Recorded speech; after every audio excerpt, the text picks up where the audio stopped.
should take it slow.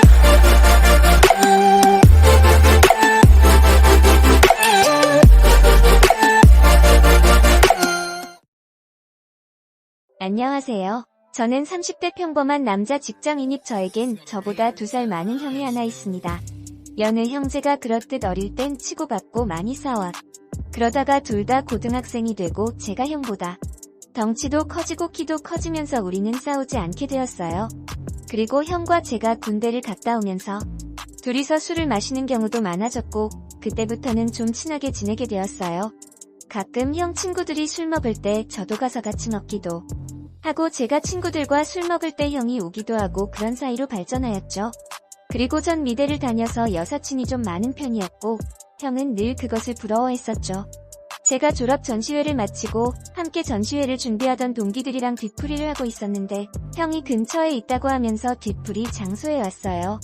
그러고는 너무 고생을 했다고 이야기하며 앉아서 술 몇 잔 하다가 저에게 봉투를 건네며 많이는 못 챙겼다고 하면서 술값에 보태라고 30만원을 주고 가는 겁니다. 형은 좋은 대학 나와서 좋은 회사에 취직해서 이제 3년차 회사원이어서 30만원은 큰돈 아니라고 생각이 들었지만 그래도 뭔가 있다고 생각이 들었어요. 그 다음날 저는 형에게 왜 30만원을 주고 갔냐고 물었고 형은 정확히 이야기를 안 해주고 그냥 출근을 해버렸습니다. 저는 형을 볼 때마다 물어봤고 마침내 형이 쑥스럽게 이야기했죠. 제 여사친 중에 한 명인 은희라는 친구에게 마음이 있다고 하는 겁니다. 그래서 은희에게 잘 보이고 싶어서 그런 거라고 하더라고요. 은희는 저와는 제일 친한 친구로서 은희의 과거 남자는 물론 집안 비밀까지도 어느 정도 알고 있는 막역한 사이였죠. 그런 은희를 형이 좋아하다니 좀 당황스럽긴 했지만 그래도 둘 다 괜찮은 사람들이니 잘 어울릴 수도 있겠다고 생각했습니다. 그런데 문제는 형이었죠. 남중남고 공대 군대 연구소 취직이라는 남자들만 있는 곳에서 쭉 있어서 여자를 잘 모를 거라고 생각은 했지만 관심의 표현으로 한 짓이 모두에게 금일봉 던지고 간 거라니 말문이 막혔죠. 제가 형을 위해 할 수 있는 게 뭐가 있겠습니까? 그냥 은희를 불러서 같이 술을 먹다가 형에게 연락해서 같이 술 먹자고 하여 자리를 마련해 주었죠. 남자친구들이랑 있을 때 형은 정말 유쾌하고 재밌었는데 은희 앞에서 형은 쑥맥 그 자체였습니다. 말도 안 하고 그냥 웃으면서 술만 먹고 있어서 저는 은희가 화장실 간 사이에 형에게 좀 적극적으로 이야기하라고 그랬죠.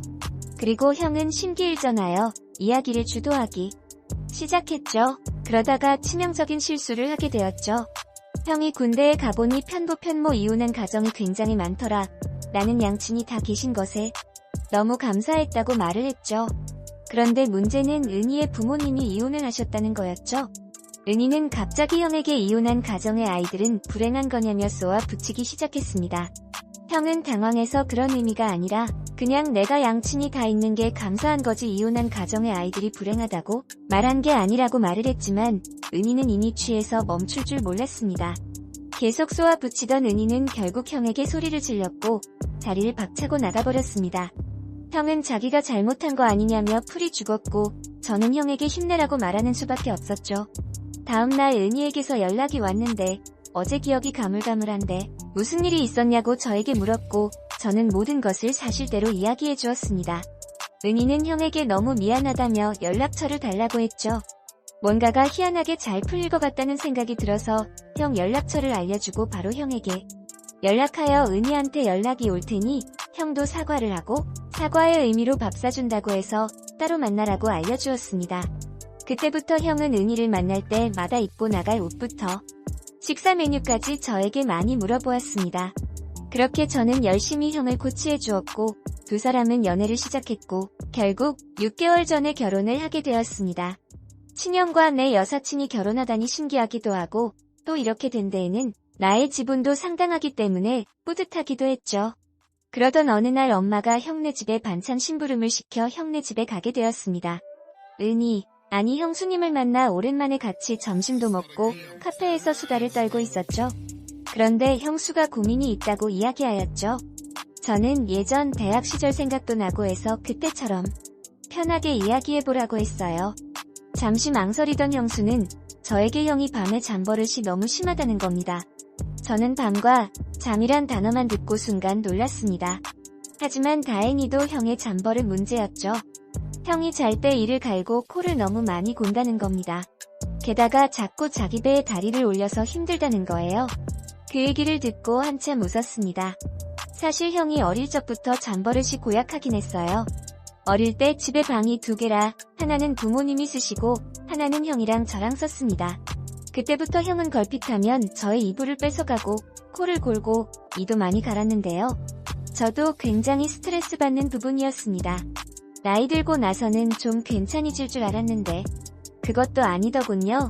형한테 몇 번이고 네 코골이랑 이갈이 때문에 못 자겠다게 제발 병원 좀 가라고 얘기했는데 죽어도 안 갑니다. 무슨 똥고집인지 고집은 아빠랑 똑같아요. 저희 가족이야 지난 세월이니 그렇다 쳐도 앞으로 평생 함께 살 와이프한테까지 고통을 주면 안 되는 거 아닙니까? 오죽하면 은희가 저한테까지 찾아와서 우리 형의 잠버릇 때문에 하소연을 하겠습니까? 은희한테 들어보니 결혼한 지 3일쯤 지났을 때부터 계속 코를 골고 이를 갈아서 제대로 잔 적이 없다고 합니다.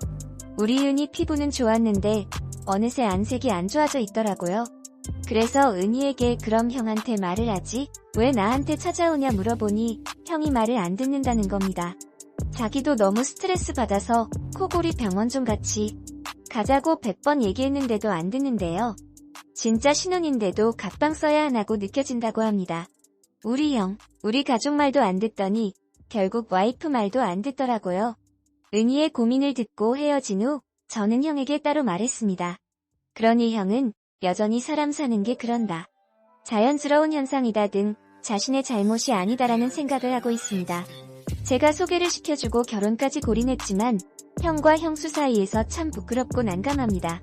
도무지 말을 안 듣는 형을 어떻게 해야 할까요? 형수에게 참고 살라 하면 너무한 거겠죠?